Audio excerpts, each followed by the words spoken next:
5 langkah awal untuk memulai menjadi seorang content creator. Lo tahu nggak sih, langkah pertama seringkali jadi yang paling bikin deg-degan buat mulai jadi content creator.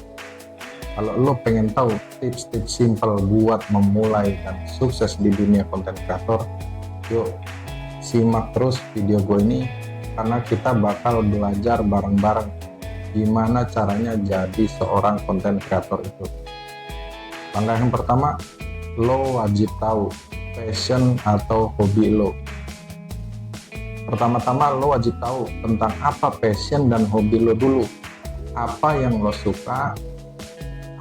suka banget dan bisa lo bagi sama orang lain.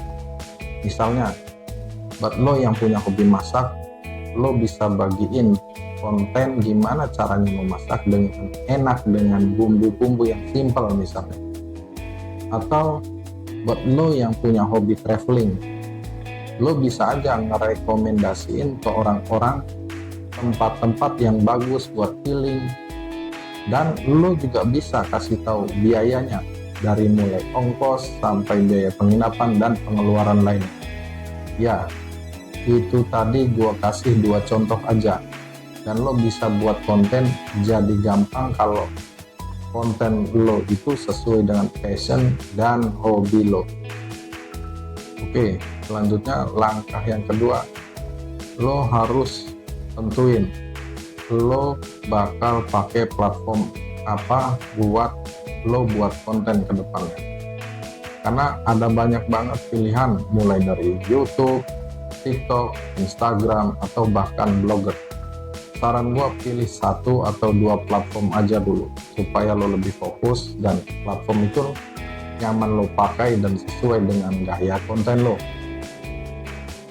Dan yang ketiga adalah lo juga harus tahu siapa penonton lo. Bukan cuma jualan doang yang bisa nentuin target pasar.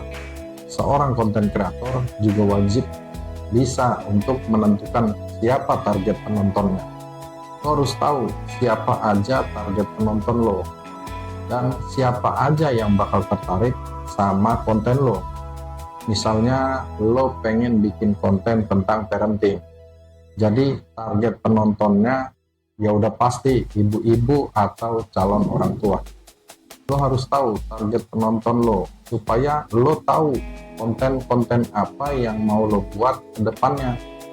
Dan ini juga memudahkan lo supaya lo nggak kehabisan ide untuk buat konten-konten selanjutnya. Dengan lo tahu siapa target penonton lo juga jadi tahu apa masalah mereka dan lo bisa membantu mereka untuk menyelesaikannya. Langkah yang keempat itu mulai buat konten sekarang juga.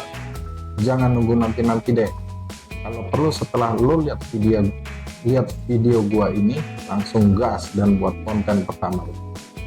Jangan pernah takut buat coba-coba dan eksplorasi ide-ide baru yang lo pelajari. Mulai aja dari yang sederhana, yang penting konsisten terus untuk selalu buat konten dan upload. Yang terakhir adalah belajar dan terus kembangin diri lo. Ya, jangan lupa buat terus belajar dan kembangin kemampuan diri lo. Karena dunia konten kreator itu terus berubah. Jadi kita harus siap beradaptasi untuk mengikuti tren. Kalau perlu, lo bisa ikutin e-course atau mulai baca-baca buku atau mungkin dengan gabung komunitas. Yang penting jangan pernah berhenti buat terus ngembangin kemampuan diri lo. Oke, itu tadi adalah beberapa langkah pertama buat lo yang mau memulai untuk menjadi konten kreator. Jika lo suka sama video gua ini, silahkan like, komen, dan share video ini sebanyak-banyaknya supaya dapat menjangkau orang lain yang membutuhkan tentang informasi ini. Dan pastikan juga lo udah subscribe channel gua ini supaya lo nggak ketinggalan seputar konten kreator dan tips-tips lain. Terima kasih, keep posting and keep growing.